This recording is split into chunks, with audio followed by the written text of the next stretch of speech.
there, welcome to the channel. This video is about 20 mistakes Uber and Lyft drivers make every day. Stay tuned.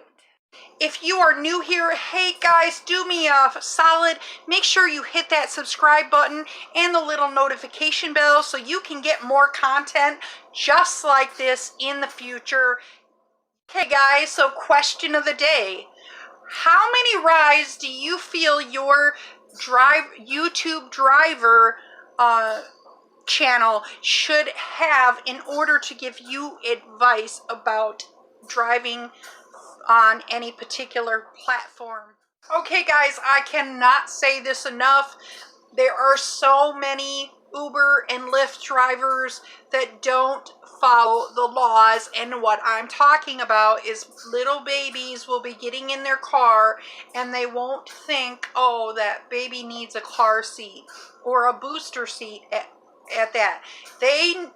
This is the rule, guys. They have to be 8 years old or 80 pounds. They have to be able to sit all the way back in the seat and their feet should touch the floor. If you do not have a weight to weigh the child, they have to sit all the way back with their butt all the way to the back of the seat and their feet have to touch the floor, or that's a no-go and you could get a ticket and you could get problems with Uber or Lyft because of it. So this is number 2, super important. A lot of Uber and Lyft drivers, I've seen it, I've been with my friend who had, 15, 16-year-olds, and they've gotten into an Uber while I was spending time with my friend, and I was like, you know how much trouble that Uber or Lyft driver could get in? This is how much trouble you could get in. When that unaccompanied minor gets into your car, they are not covered by the insurance. Also, you can be deactivated. If you get into a car accident, they will find out that's an unaccompanied minor, and not only will your car not be covered, but you will not have a job. Hey guys, this is number 3, and this is a perfect example of another CYA, cover your assets. You got to take care of you because nobody else is going to be doing it for you when you're out there. So you need to make sure that you do not take more people than your seatbelts allow. Know your number. If it's 4, mine is 4, then I can fit 4 people. I have 4 seatbelts. That 5th person is not covered by the insurance, and if they fly through the windshield, or if I get in a car accident and the police have to report 5 people, I can be deactivated, and any damages done to my car will not be covered under the insurance, the commercial insurance. We are not commercial drivers. We are rideshare drivers. If you pull up and they don't have a car seat, you have to say, look, you got to call a taxi.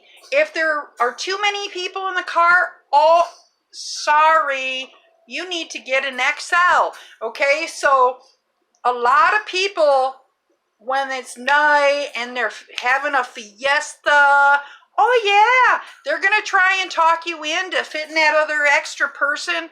And I'm a cool driver, but I am not that cool that I'm going to risk my own butt. All right. Okay, so this next one, this is number 4, and this next one is putting your placards and your stickers in the proper place and putting them out where you're supposed to. And what am I talking about? Every year here in Chicago, we get our licenses renewed in like June, or the end of June or end of July. I think like Lyft does end of June and Uber does the end of July or something like that. You get your city emblem at that time, and I have seen people sitting in the lot and they put they didn't have any stickers on their car. They figured the glow light was enough, and they didn't have their city emblem, which is supposed to be sitting on the dash here, and they didn't. They didn't. And they ended up getting the car towed. They ended up getting in trouble for not being licensed and soliciting rides. You are required here and at other places such as like LAX in your area. When I was in Grand Rapids, they have particular city licensing. So you need to check at your Uber and Lyft hub and make sure that you have all your placards and your stickers up to date. And please, guys, I have had so many people, they think their glow lights are good and they put their freaking the airport sticker right in the middle of the, if you're driving around like that and or driving around with no stickers, or only a Lyft sticker and not an Uber sticker, but you're turning on for both, you are in deep doo-doo because you could get up to $1,000 in fines, guys. So keep it real, keep it professional, do it right the first time so you don't end up getting a tow and getting your butt impounded. Okay, guys, so not only am I going to explain number 5, this is number 5, but I'm going to also give you a tip on how to kind of rectify this. So if you're a new person, you know that when you go in the office, they're like, oh, go to the pink, go to the pink. Or in Lyft office, or in Uber, go to the red, go to the red. Yeah, they're trying to get you to chase the surge. And the reason why they want you to do that is because they don't want to have to pay you as much. They don't want to have to pay us as much. And they want to have lots of drivers in the area to get, you know, really good demand, everything like that. But the fact of the matter is once you get, sometimes when you're on your way to the area, it's already gone by the time you get there. And the other thing is sometimes once you get into the area, there's nothing there anyway.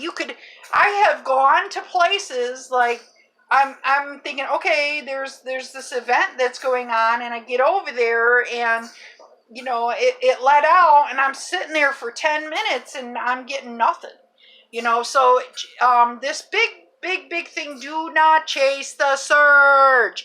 And this is a newbie mistake, but I will tell you what you can do. If I were you, I would go to Gridwise. It's a free thing, and you can pay for like a upgrade, but it gives you like what events are going on in your area, so you can kind of know what. I mean, if you are downtown Chicago after like 7:30, you know especially like on a Wednesday or a Wednesday, you're like 7:30 is slow right now. After 7:30, you're like, what do I do? If you go on Gridwise, you might be able to get a clue about what kinds of events might be going on in the Chicago area or the New York or wherever you happen to be at, and then you can go over there and start hitting it quick. But I would not chase the surge. Just a little bit of knowledge, it goes a long way, guys. Guys, this is number 6, and this is actually kind of like a newbie thing. And if you're a newbie, we're not hating on you. Newbies will start the trip too soon. They'll get in and they'll get there and they'll start the trip before the passenger even has gotten inside their car.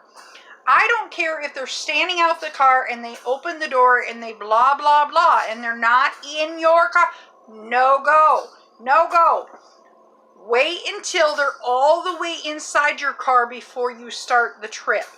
You will get paid for wait time, but part of the problem is if you start the trip too soon and say drama breaks out, say the guy's girl comes along, oh, you cheating fool, you want to keep that drama outside your car, and you want to be able to cancel.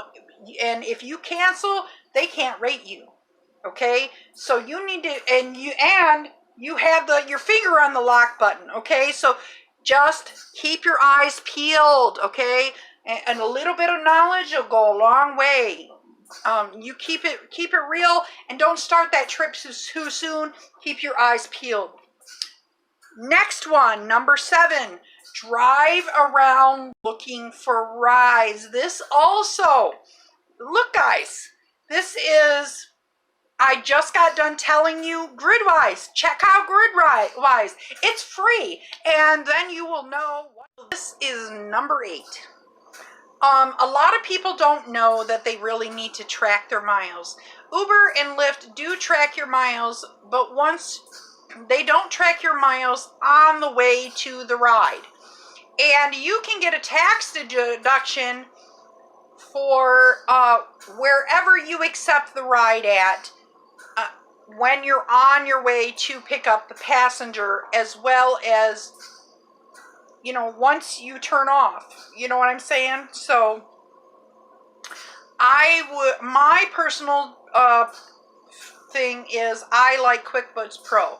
And the reason why I like that is because, you know, you have to save your receipts. You're a small business owner.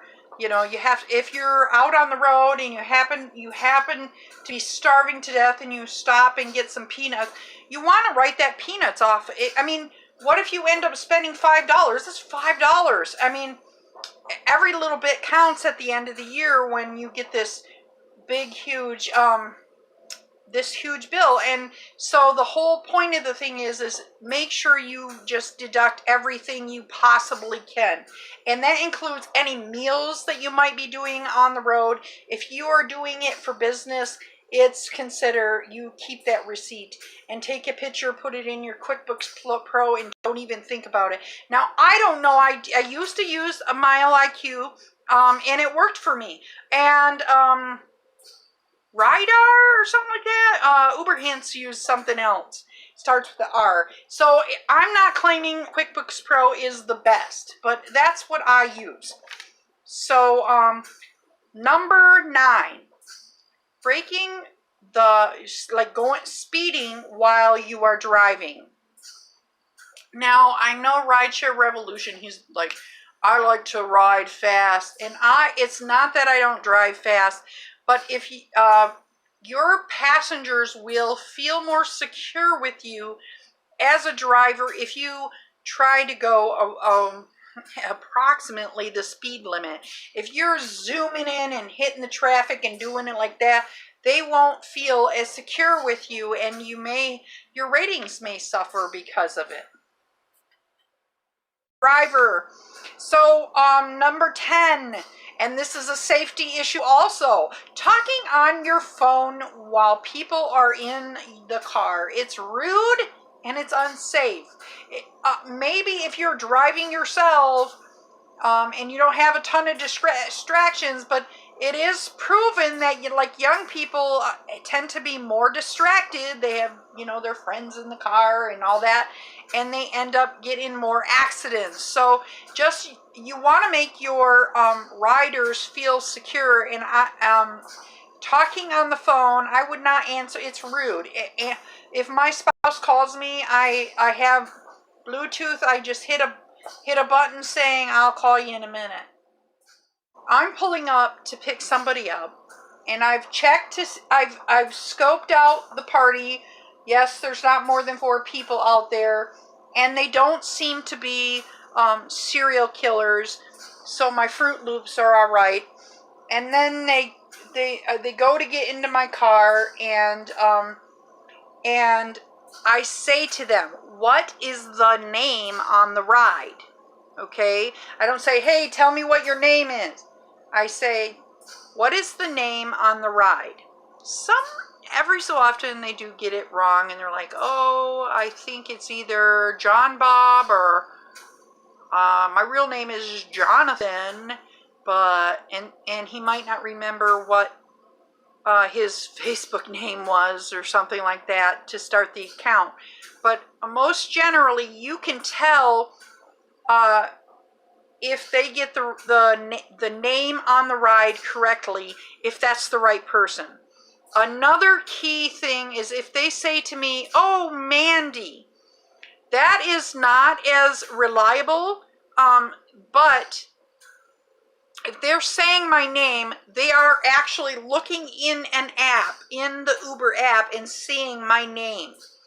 It is super important that you don't do this thing where they say, oh, I heard on the television you're supposed to say my name. Wrong answer. Oh, no. I have zero. The only information I have about you is your name. Is the name of the ride. And that might not be your name.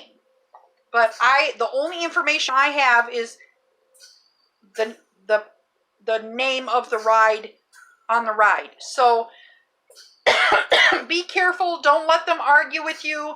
You know, stand your ground, set your boundaries, and say, look, dude, I got to have the name on the ride or I can't give you a ride. And if you haven't accepted the ride too soon, you're golden. Just cancel and go. So guys, this is number 12. Breaking traffic laws. This falls under safety, safety, safety. Your passengers are going to feel more at ease if you go, you know, right around the speed limit. You know, I might drift a little bit over, but I'm not like, you know, doing a race car. Your passengers are going to feel more secure if you were driving around the speed limit and you're not pulling U-E's in the middle of the road. I mean, I understand why we do this, so we don't have to, but it's better to, you know, pull in a driveway and then do a 3-point turn and turn around instead of pulling a U-E in the road. You could end up hitting someone, and you make your passengers feel more secure. A lot of people don't really realize that they lose their car depreciates, and they have to spend a great deal of money on maintenance. And I'm talking, you know, car washes. Once a year I have to get my car detailed because there's just so many people in and out of my car. It just looks like, you know, a whole herd of elephants have been in my car. It looks terrible. In fact, even in the winter time, sometimes because there's so much slush coming in and out, even though I have mats, sometimes my carpet will start to smell, you know. So you really got to consider, I mean, I have to bring it and get it maintained, and you've got to consider all those things. And you need to save those receipts and do, like I said earlier, it's very important that you consider, even though you might have made $20 this hour, how much did your car depreciate? How much gas did you lose this hour? It might seem like you made a lot of money, but instead of making 20, you may have only made what? You know, $17 or $16. Is it really worth it to you? So when you're out on the road, number 14, try to make meals and bring them with you. It's a lot less expensive and it's better for your health. And you got to remember, if you say you get $20 for that hour, you take off a few bucks for, you say you spend $10 on a meal, you know, a good meal, but the next few hours you need to at least take a couple dollars off each hour just to cover that. So you're not actually making 20, you're only making 18. So it's just a better idea just to eat at home or bring something with you. But it's taking passengers through the drive-through. Okay, this is number 15. And personally, if it's surging, I'm not bringing you through the drive-through because I'm going to go drop you off and I'm going to come back and get some more rides. Okay, so it is my suggestion that you play it smart, use your head, and if it's really busy time, you're not bringing people through the drive-through. Sometimes you could get stuck in the drive-through, you know, good half an hour, and you're getting paid chump change. You're like 20 cents a minute. You know, that 20 cents a minute for 1 hour is like $11 or something. 11. I can't remember the exact number. It's over $11 an hour. I mean, that's not even here in Chicago. I think our minimum wage is raising to $13 an hour. That's not even minimum wage. So just and then you have to pay for all the gas and everything like that. It's just not worth it to sit for an hour. You know, if there's not very many people, you know, you got to play this smart. If there's not very many cars and you want to be nice and you're not, and this is your last ride of the night or something like that, yeah, go for it. But you got to remember that you keep your music down low, and don't play loud music in the car. I a lot of times, if I am playing music in the car, I ask them, "Is this all right? Is this making you comfortable?" So don't play your loud music for number 16, because you got to make sure that you're not offending people when they get in your car. But I do know tons of people that still think that driving with your windows down as opposed to driving with your air conditioning, they believe because grandma and grandpa brought them up that way. Guys, Mythbusters proved it's not true. The amount of when the air comes in and out of your car from your windows being down, it drags your car even more than if you just roll your windows up. You have better gas mileage with your windows up and your AC on. But with that said, make sure that you ask your clients, are you comfortable? Because I say, is this air conditioning all right? Because number one complaint people say is people don't put up the air conditioning enough in their car. You got to remember, you might be sitting right in front of the air conditioning, but they're sitting in the back and they might be sweltering. So make sure you ask them. That's just a smart thing to do. So I got to the end of my editing and realized I've forgotten number 18. So do me a favor. I want to see who made it all the way to number 18. Hit the comments up below and say, don't forget number 18. So number 18 is not talking or talking too much to your passengers. And the way you get around that is a lot of times when people get in the car, I will say, oh, how was your day? Okay, people like to talk about themselves, so I always ask questions about them. I don't get in the car and say, well, I had a rotten day. If you start talking about how bad your day was and going on and on, it's like people don't want to hear you complain. They don't. And maybe they're having a fantastic day and you're bringing it down. So a lot of people like to talk about themselves, so ask them questions about themselves. Now, if they don't answer you, they have a short answer, then maybe they don't want to talk. And that is a good time that I put my earbud in. If they seem to engage you, oh, I'm doing pretty good, how are you?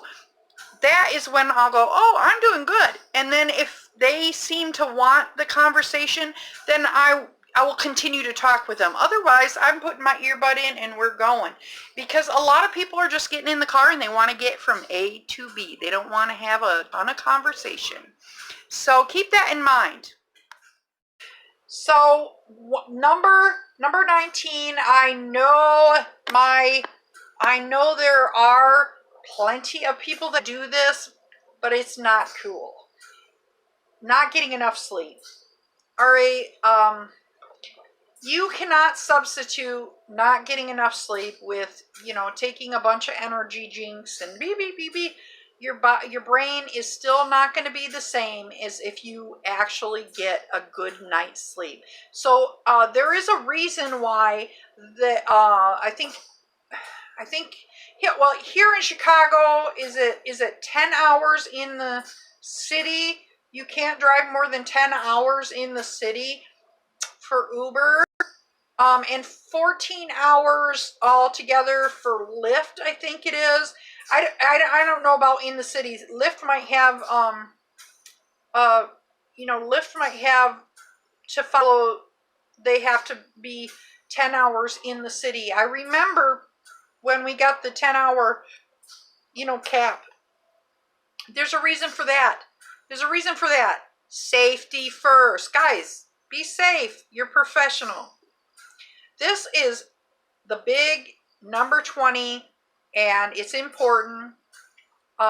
Really important. Now, let me just remind you, the woodcutter that cuts for 8 hours straight and the woodcutter that cuts for 8 hours straight but takes breaks to sharpen his cutter will with his axe, will cut more wood than the one that just continues on for 8 hours straight. So it is my suggestion to you that you give your body a proper, a break. Give him a break sometimes. This drive all the time is not always good. So, do yourself a favor and stop and stretch them legs at times. Thank you for checking me out today. Make sure you hit up that description below for helpful hints. I have all kinds of great information in there. You can get a hold of me at driverladypro.com or at gmail.com. I'm also on Facebook. I have a Facebook group called, I think it's Rideshare Workers Unite or United. And I'm Mandy Martinez on Facebook. You can add me, guys. It's been a pleasure. Thank you. If you have any questions, please feel free. If you have a question about what's going on with my health, I did just update it. And right now I'm just building up my strength. Some people don't even know I am terminally ill with cancer, and I'm trying a new treatment and we're hoping for the best. As always, thank you guys for joining us. Hustle hard, but hustle smart. And if you don't hustle smart, take your broke booty home. Driver Lady Pro out. Hasta la vista.